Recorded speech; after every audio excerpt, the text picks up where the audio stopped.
This is the story of Charlie Javice, the founder of a startup called Frank.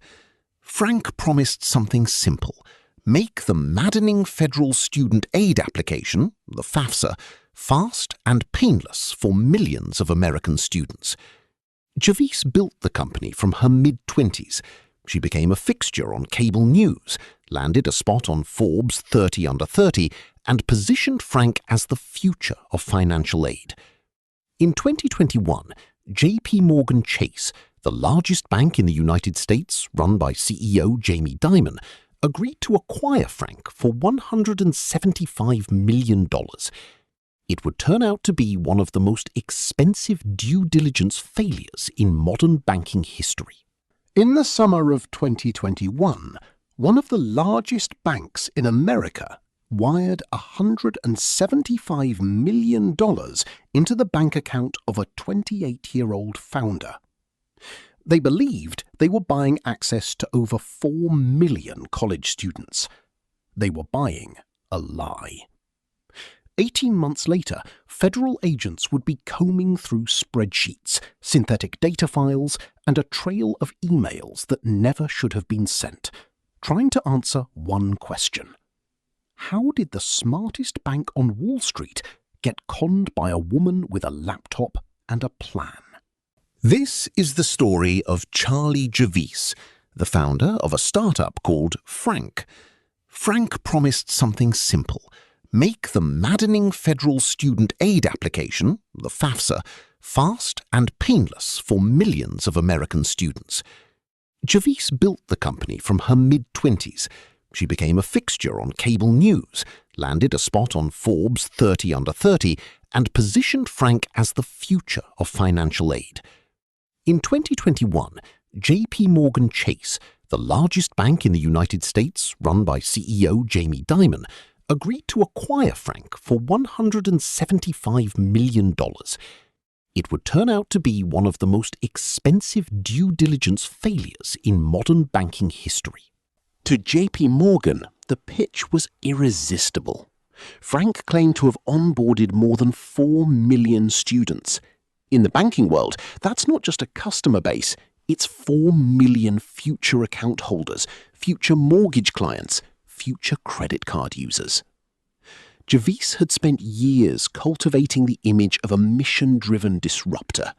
She talked about fixing a broken system. She talked about helping first-generation students navigate a form the government itself admits is confusing. The financial press ran glowing profiles. Investors wrote checks. And when JP Morgan came calling, Javice reportedly stood to personally pocket around $29 million from the sale. The deal moved fast. According to prosecutors, faster than it should have. After the acquisition closed, JP Morgan tried to do something simple: email Frank's supposed user base to start converting them into bank customers. The emails bounced. Open rates were near zero.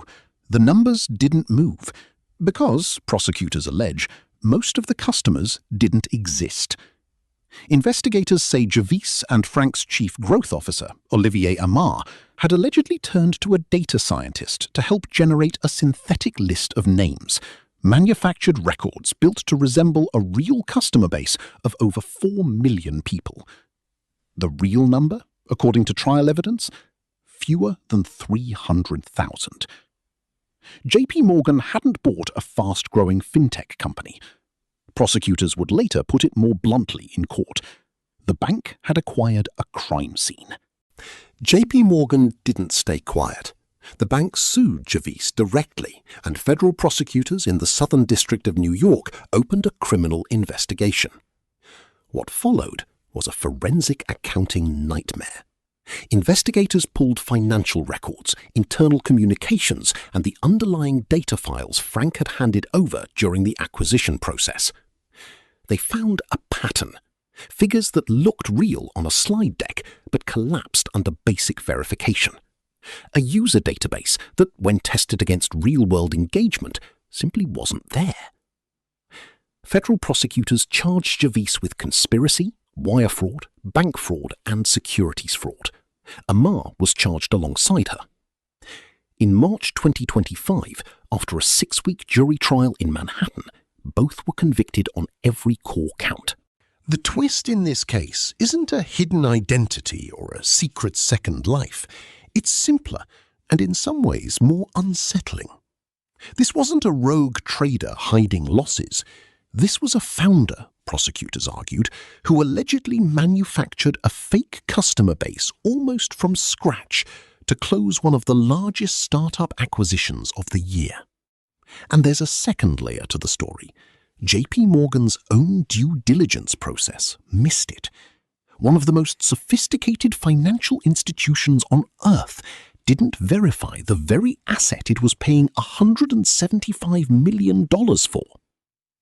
At sentencing, the presiding judge acknowledged that failure directly, telling the courtroom the bank bore real responsibility for not catching what should have been catchable. But he was clear about one thing.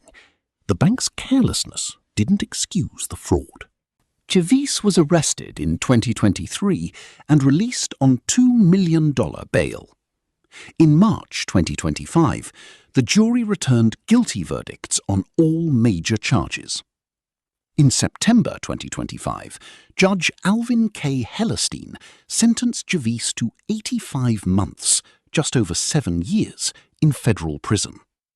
The court also ordered Javice to forfeit roughly $22 million in proceeds from the sale and ordered her and Amar to jointly pay $287.5 million in restitution. Addressing the court before sentencing, Javice said she was haunted by turning something meant to help students into a public scandal. She is currently free pending appeal. Jamie Dimon later called the acquisition, in blunt terms, a mistake JPMorgan should never have made. For JPMorgan, the fallout was financial and reputational, a cautionary tale about chasing growth without verifying the fundamentals underneath it. For the startup world, the case became something bigger, a warning shot. Prosecutors explicitly said they wanted this sentence to send a message to founders tempted to fabricate metrics to close a deal. For students, the promise Frank was built on, a simpler path to financial aid, was left in legal limbo, tied up in a fraud case instead of helping the people it claimed to serve. The lesson isn't really about student loans, or even about one founder's ambition. It's about how easily a number on a slide, unverified, unchecked, and unquestioned, can move $175 million, and how long it takes to find out it was never real.